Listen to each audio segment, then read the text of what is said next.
नमस्कार दोस्तों, आज की इस वीडियो में हम लोग कवर करने वाले हैं क्लास 10 का जो जीव विज्ञान है, जिसका तीसरा चैप्टर का नाम है, याद रखिएगा, जीव जनन कैसे करते हैं। यानी कि इसमें फर्स्ट और सेकेंड चैप्टर जो है इसका मैं वीडियो बना चुका हूं। अगर आप नहीं देखे हैं तो हमारे प्ले लिस्ट में जाइए और वहां पर आपको मिल जाएगा। हाँ बच्चा जी, अगर हमारे चैनल पर नए हैं तो चैनल को सब्सक्राइब भी कर लीजिए, क्योंकि ये आपको इसी तरह का वीडियो मैं बनाते रहता हूँ जो आपके एग्जाम 2024 के लिए बहुत ही महत्वपूर्ण होगा। तो आइए हम शुरू करते हैं। आज की इस वीडियो में हम देखेंगे, कवर करेंगे तीसरा पार्ट जो है ना, जीव जनन कैसे करते हैं या बायोलॉजी क्या है, इससे हम कवर करेंगे। तो एक क्वेश्चन आपके एग्जाम के दृष्टिकोण से बहुत ही महत्वपूर्ण होगा। तो आइए हम शुरू करते हैं। पहला क्वेश्चन क्या कहता है, ध्यान से देखिएगा कि पुष्पी पादपों में लैंगिक जनन होता है। यानी कि जो पुष्पी मतलब क्या होता है बच्चे, याद रखिएगा, तो पुष्पी के मतलब होता है पुष्प। क्या होता है, तो पुष्प। यानी कि पुष्पी पादपों में लैंगिक जनन होता है। तो बच्चे याद रखिएगा, ये लैंगिक जो होता है ना, जिसमें नर और मादा एक ही भाग में होता है, तो वह कौन है, तो याद रखिएगा वह होता है फूलों के द्वारा। किसके द्वारा, तो फूलों के द्वारा होता है। तो इसका करेक्ट आंसर क्या होगा, तो बी हो जाएंगे। तो आगे बढ़ते हैं क्वेश्चन नंबर 2 की तरफ।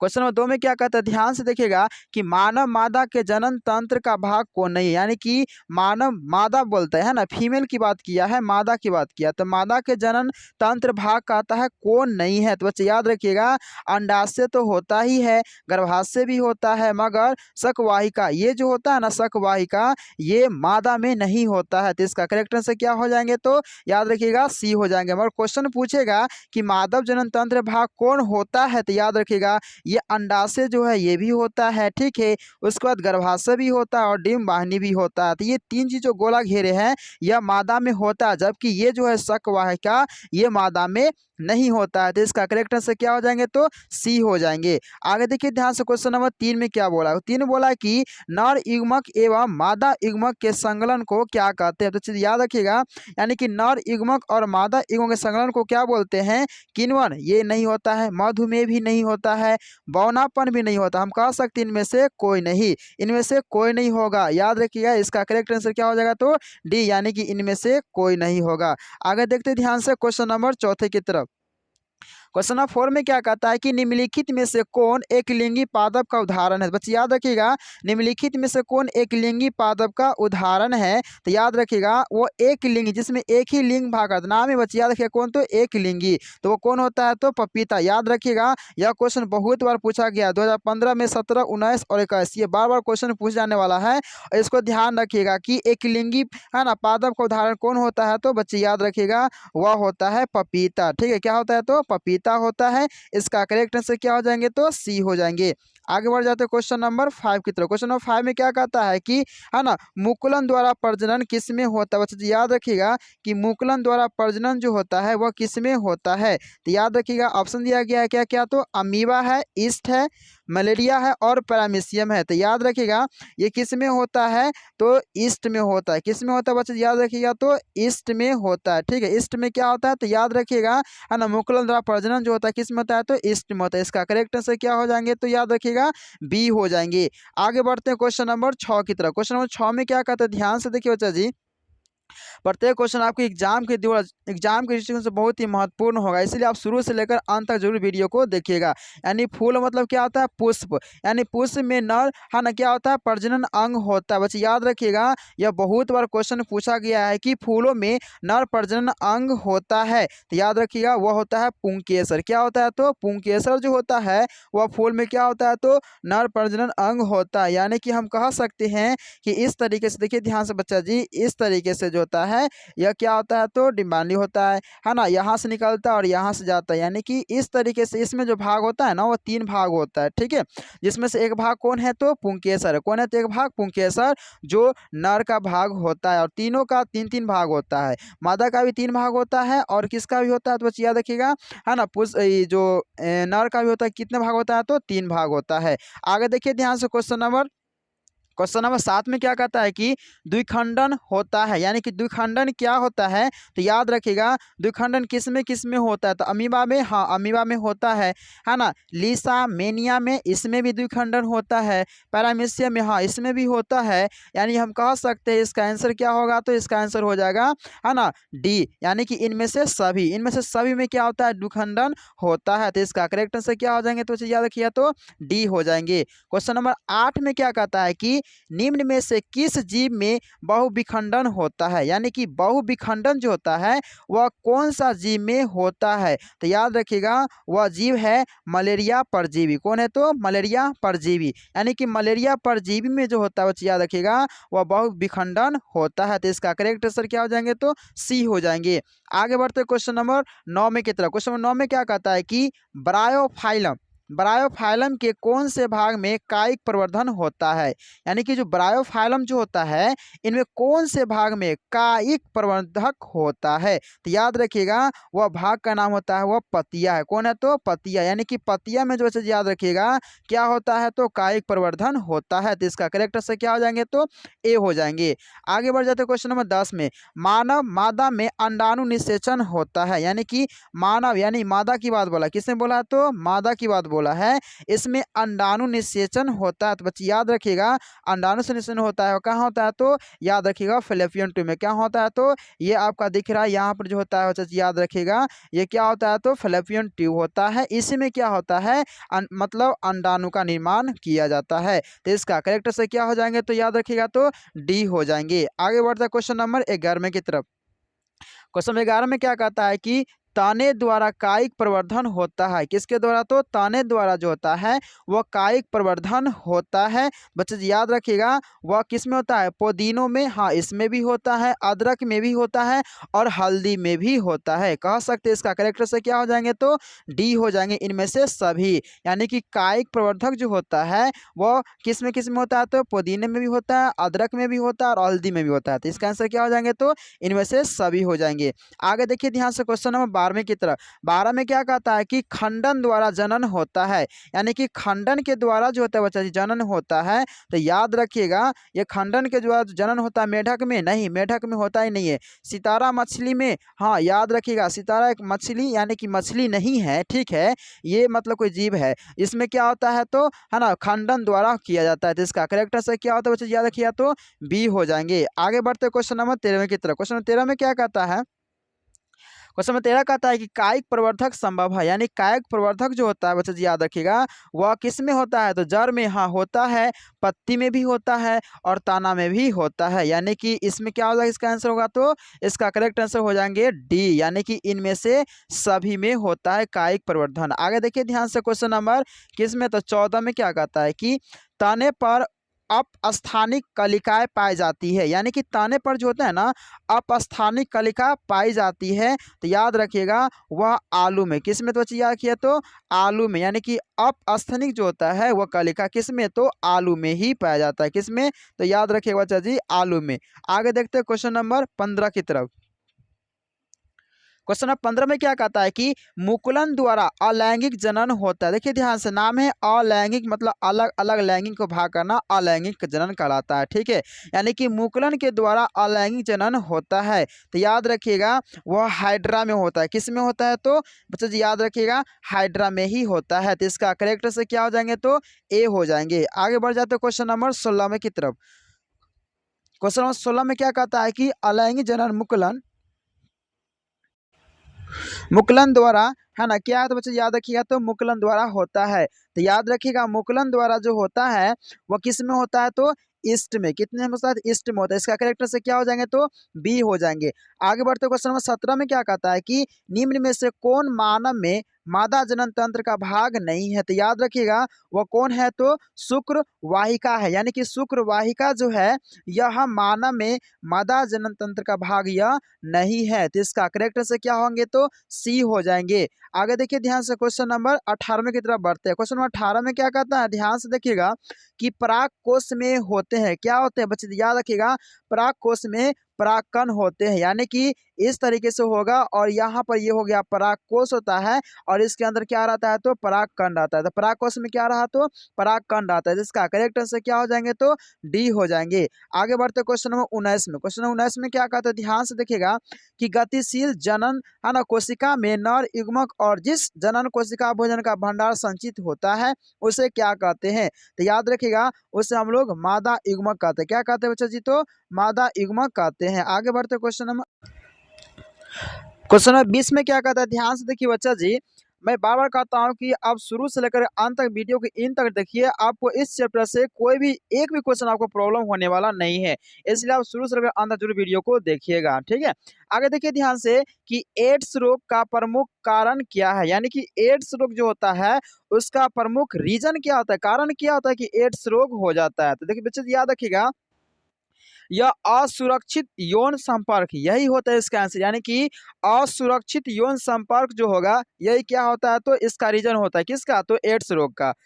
आगे बढ़ जाते हैं क्वेश्चन नंबर 21 में। 21 में क्या कहता है कि पंखुड़िया का रंग अधिकतर है, तो याद रखिए बच्चा जी, पंखुड़िया का रंग जो अधिकतर जो होता है वह कैसा होता है, तो हरा होता है। कैसा होता है, तो हरा होता है। तो इसका करेक्ट से क्या होने वाला है, तो बी हो जाएगा। आगे बढ़ जाते हैं क्वेश्चन नंबर अगले 22 की तरफ। क्वेश्चन नंबर 22 में क्या कहता है, क्वेश्चन नंबर 22 का, तो ध्यान से देखिए बच्चा जी कि फूल का कौन सा, यानी कि फूल का है ना कौन सा भाग फल में बदलता है, यानी कि कौन सा भाग होता है या फूल पहले, क्योंकि किसी भी है ना कोई भी मतलब प्लांट जो होता है वो सबसे पहले फूल का निर्माण करता है, और फूल से क्या बनाता है, तो बच्चे याद रखिएगा, तो फल का निर्माण करता है, ठीक है? तो वो कौन सा भाग है जो फल में क्या करता है, तो बदल देता है, तो बच्चे याद रखिएगा वह भाग का नाम है अंडाशय। क्या, तो अंडाशय। यही अंडाशय क्या करता है, फूल से फल में बदल देता है। तो इसका आंसर क्या हो जाएंगे, तो याद रखिएगा सी हो जाएंगे। आगे देखिए ध्यान से क्वेश्चन नंबर अगले की तरफ। क्वेश्चन अगला में क्या कहता है, 23 में, क्वेश्चन नंबर 23 क्या कहता है कि पराग नलिका का बीजांड की ओर वृद्धि करना, यानी कि पराग नलिका का बीजांड की ओर वृद्धि करना किस प्रकार से संबंधित है, तो याद रखिएगा यह किस प्रकार से संबंधित है, तो यह याद रखिएगा रसायन है ना, रसायनानुवर्तन। यानी कि रसायनानुवर्तन क्या होता है कि रसायन की तरफ मतलब क्या करना, गति करना, क्या कहलाता है, तो रसायनानुवर्तन कहलाता है। तो इसका करेक्ट से क्या हो जाएंगे, तो बच्चे याद रखिएगा 23 का डी हो जाएंगे। आगे देखते हैं क्वेश्चन नंबर 24 की तरफ। क्वेश्चन नंबर 24 में क्या कहता है, ध्यान से देखिएगा बच्चा जी कि भ्रूण को, क्वेश्चन क्या बोला है कि भ्रूण को, है ना, देखिए ध्यान से, भ्रूण को माँ के रुधिर से ही पोषण मिलता है। देखिए ध्यान से क्वेश्चन को समझिए, क्वेश्चन क्या बोला, अगर क्वेश्चन आपको समझ में आ रहा है ना, तो ये अब 4 ऑप्शन आपके लिए बहुत बड़ी बात नहीं रहती है, आप अच्छी तरीके से इसको कन्वर्ट कर सकते हैं, बस अगर आप क्वेश्चन समझ में आना चाहिए। यानी कहता है कि भ्रूण को माँ के रुधिर से ही पोषण मिलता है, बात सही है। जब माँ के पेट में बच्चा जब जन्म ले मतलब वो पलते रहता है, तो वह क्या करता है, छोटा सा भ्रूण होता है, तो वह जो पोषण मिलता है उसके लिए विशेष संरचना होती है, और वो जिस संरचना में रहता है उस संरचना को क्या कहते हैं, तो याद रखिएगा प्लेसेंटा कहते हैं। क्या बोलते हैं, तो बहुत इंपॉर्टेंट क्वेश्चन है, ठीक है, बहुत बड़े क्वेश्चन पूछा गया है, यानी प्लेसेंटा कहा जाता है, ठीक है। तो इसका करेक्ट आंसर क्या हो जाएंगे, तो सी हो जाएंगे। आगे बढ़ जाते हैं क्वेश्चन नंबर 25 की तरफ। क्वेश्चन नंबर 25 में क्या कहता है, ध्यान से देखिएगा, क्वेश्चन 25 कहता है कि निम्नांकित में से कौन है ना पुनरुद्ध भवन का उदाहरण है, यानी याद रखिएगा ये पुनरुद्ध भवन का उदाहरण कौन कौन है, तो याद रखिएगा बच्चा जी वह एक हाइड्रा ही जो है वह किसका उदाहरण है, तो पुनरुद्ध भवन का उदाहरण है। तो आप याद ही कर लीजिएगा कि हाइड्रा जो होता है वह पुनरुद्ध भवन का एक उदाहरण होता है। तो इसका करेक्ट आंसर क्या हो जाएगा, तो ए हो जाएंगे। आगे देखिए क्वेश्चन नंबर 26 की तरफ, पुंकेसर पुष्प का कौन सा जननांग है, यानी कि ये पुंकेसर जो है वह पुष्प का कौन सा है, तो याद रखिएगा यह नर भाग का, किसका है, तो बच्चे याद रखिएगा, तो है ना यह नर भाग का है। तो इसका करेक्ट से क्या हो जाएंगे, तो ए हो जाएंगे। आगे देखिए ध्यान से क्वेश्चन नंबर 27 की तरफ। क्वेश्चन 27 में क्या कहता है कि पुष्पों में यौवन, यानी कि यौन आरंभ के लक्षण है, यानी कि यौन आवरण के क्या लक्षण होता है पुरुषों में, बच्चे याद रखिएगा कि जब हम लोग का युवा अवस्था जब आता है, यौन आरंभ जब होता है, तो हम हमारे अंदर यानी बॉयज के अंदर कौन सा लक्षण दिखाई देने लगते हैं, तो बच्चे याद रखिएगा, है ना, दाढ़ी एवं मूंछ आना, यह भी आपका सही है, दाढ़ी आने लगता है, मूंछ आने लगता है, कंठ फूटना, कंठ फूटने लगता है, मांसपेशियां में उभर कर आना, यह भी सही है। यानी हम कह सकते हैं इसका आंसर क्या हो जाएगा, तो इनमें से सभी हो जाएगा, यानी ये 3 के 3 ऑप्शन जो है ये सही होगा, जो लक्षण किसका दिखाता है, तो यौन आराम का लक्षण को दिखाता है। तो इसका करेक्ट आंसर क्या होने वाला, तो डी हो जाएंगे।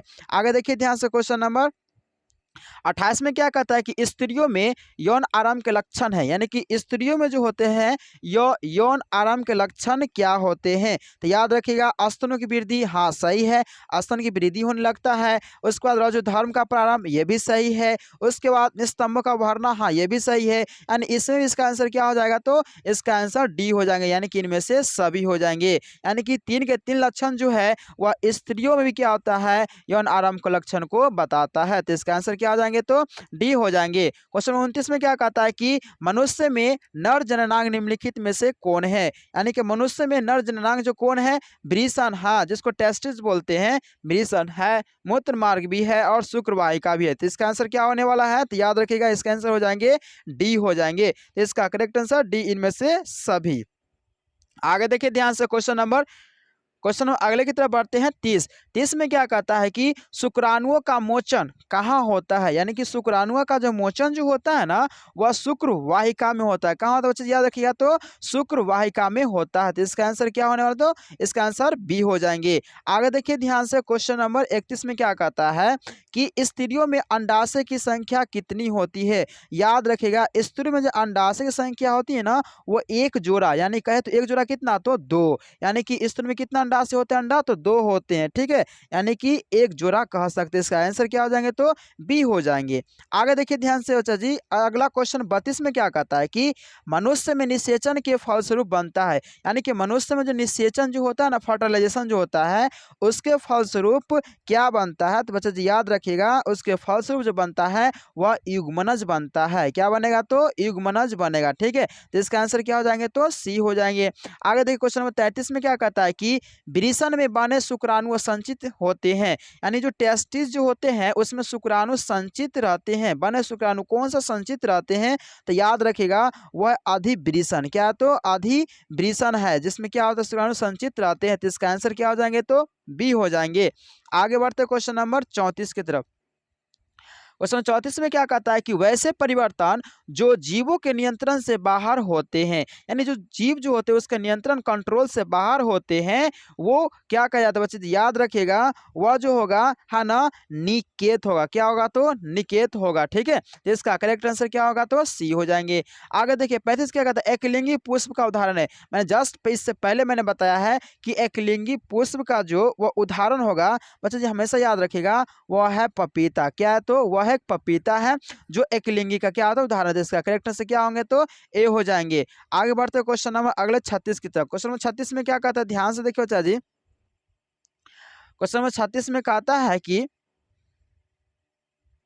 हाँ देखिए ध्यान से, 36 में क्या कहता है कि मानव जनन अंग किस वायु में परिपक्व एवं क्रियाशील होता है, यानी कि मानव जनन अंग जो होता है वह किस, है ना, अंग किस आयु में परिपक्व और क्रियाशील होने लगता है। अच्छा जी याद रखिएगा यह जो है ना वह कौन सा, तो 18 जैसी वर्ष होता है, यानी कि 18 वर्ष की आयु में कितना, तो याद रखिएगा 18 वर्ष की आयु में, है ना, जो भी अंग जो होता है वह परिपक्व होने लगता है और क्रियाशील एक्टिविटी होने लगता है सारा अंग, ठीक है। कितने वर्ष की उम्र है, तो 18 वर्ष की उम्र है। तो इसका आंसर क्या हो जाएंगे, तो बी हो जाएंगे। 37 में क्या कहता है कि शुक्राणु का निर्माण होता है। याद रखिएगा शुक्राणु का निर्माण कहाँ होगा, तो टेस्टिस में होता है। कहाँ तो होता है, टेस्ट यानी कि वृषण में। कहाँ, तो वृषण में होता है। तो इसका आंसर क्या होगा, तो ए हो जाएंगे। आगे बढ़ जाते हैं क्वेश्चन नंबर 38 की तरफ। क्वेश्चन नंबर 38 में क्या कहता है, ध्यान से देखिएगा कि लिंग गुण सूत्र का पूर्ण जोड़ा पाया जाता है, यानी कि लिंग गुण सूत्र का पूर्ण जोड़ा जो पाया जाता है बच्चे जी याद रखिएगा वह कहाँ, तो स्त्री में। किस में, तो याद रखिएगा तो स्त्री में पाया जाता है, ठीक है। तो इसका करेक्ट आंसर बी हो जाएंगे।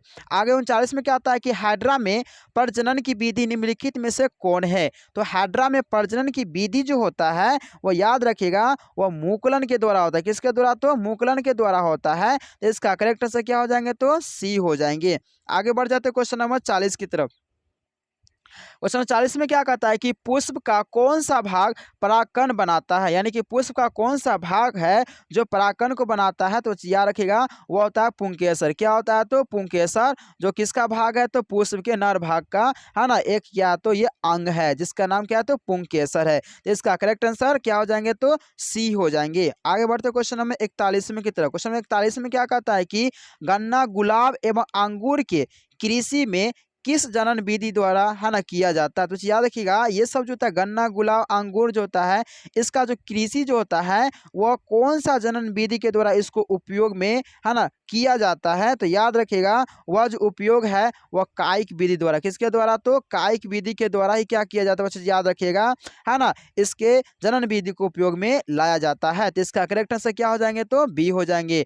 आगे बढ़ते क्वेश्चन नंबर 42 की तरफ। क्वेश्चन नंबर 42 में क्या कहता है कि मादा जनन तंत्र में दोनों अंडवाहिकाएं संयुक्त होकर एक लचीली थैलेनुमा संरचना का निर्माण करता है, जिसे हम क्या कहते हैं? तो याद रखिएगा, उसको हम लोग कहते हैं गर्भाशय। क्या बोलते हैं? तो चीज़ याद रखिएगा, तो है ना, गर्भाशय बोलते हैं। इसमें थैलेनुमा संरचना का निर्माण होता है अंडवाहिनी का। ठीक है, तो याद रखिएगा वो कौन है? तो गर्भाशय है। तो इसका आंसर सी हो जाएंगे। आगे बढ़ते क्वेश्चन नंबर 43 का, है ना। 43 में क्या कहता है? माँ के रुधिर से पोषण मिलता है। फिर से क्वेश्चन आ गया, बच्चे याद रखेगा, माँ के रुधिर से पोषण जो मिलता है वो किसको मिलता है? तो भ्रूण को। किसको? तो है ना, वो भ्रूण को क्या होता है? तो पोषण मिलता है। कहाँ से मिलता है? तो याद रखिएगा, यानी कि रुधिर बोले तो ब्लड, यानी कि ब्लड से क्या होता है? माँ के ब्लड से उस बच्चे को जो होता है, जो भ्रूण जो होता है, उसको क्या होता है? तो पोषण मिलता है, वो जिंदा रहता है, जीवित रहता है। तो इसका आंसर क्या आ जाएंगे? तो सी। आगे देखिए ध्यान से, क्वेश्चन नंबर अगला क्या कहता है? 44 में, मानव मादा में गर्भकाल का समय होता है। बच्चे याद रखिएगा कि मानव मादा में जो होता है वह गर्भकाल, यानी कि उसमें जो भ्रूण का जो निर्माण होता है, वह भ्रूण कितने महीने पूरा परिपक्व हो जाते हैं? बच्चे जी याद रखिएगा, वह टोटली समय लेता है 9 महीना। कितने? तो यानी कि 9 महीना में टोटली क्या होता है? वो परिपक्व हो जाता है। तो इसका करेक्ट आंसर क्या हो जाएंगे? तो ए हो जाएंगे। आगे देखिए, ऋतुस्राव या रजोधर्म का समय होता है। बच्चे याद रखिएगा, अगर आपको रजोधर्म का समय या ऋतुस्राव, मतलब दोनों क्या होता है? तो एक ही होता है, नाम है। ठीक है, इसका समय जो है तो बच्चे याद रखिएगा, वह 2 से 8 दिन होता है, जिसको पीरियड का समय बोलते हैं। यानी 2 से कितना? तो 8 दिन का समय ये लेता है। तो इसका करेक्ट आंसर क्या होता है? तो हम याद रखिएगा, ए हो जाएंगे।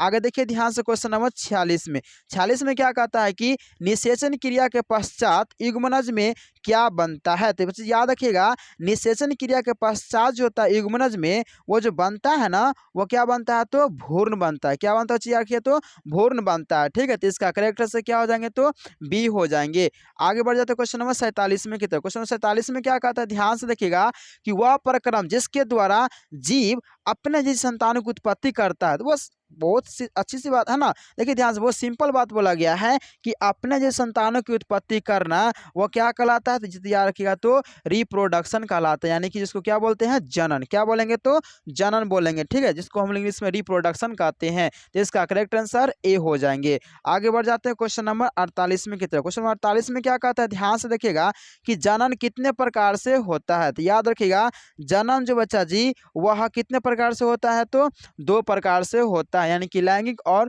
अलैंगिक जनन। ठीक है, 49 में क्या कहता है? ध्यान से देखिएगा कि इनमें से कौन अलैंगिक जनन की विधि है? तो बच्चे याद रखिएगा, इनमें जो है अलैंगिक जनन की विधि जो है कौन कौन है? तो विखंडन ये भी है, बीजाणु जनन ये भी है, और मुकुलन भी है। तो कह सकते हैं क्या होगा इसका आंसर? तो इसका आंसर हो जाएंगे डी हो जाएंगे। बच्चा जी टोटल मैंने यहाँ पर 49, सॉरी हाँ, 49 क्वेश्चन यहाँ पर बताए हैं, और 49 के 9 क्वेश्चन आपके होने वाले एग्जाम 2024 के लिए बहुत बहुत बहुत महत्वपूर्ण है। ठीक है बच्चा जी, अगर आप अच्छे से वीडियो नहीं देखे हैं, तो अगर याद नहीं हुआ है, तो फिर से वीडियो को शुरू से अंत तक देखिएगा, तो आपको पूरा का पूरा याद हो जाएगा। बच्चा जी, अगर यह वीडियो अच्छा लगा होगा तो अपने दोस्तों के साथ जरूर शेयर कीजिएगा। अगर हमारे चैनल पर नए हैं तो चैनल को सब्सक्राइब जरूर कर लीजिएगा। तब तक के लिए दोस्तों, जय हिंद।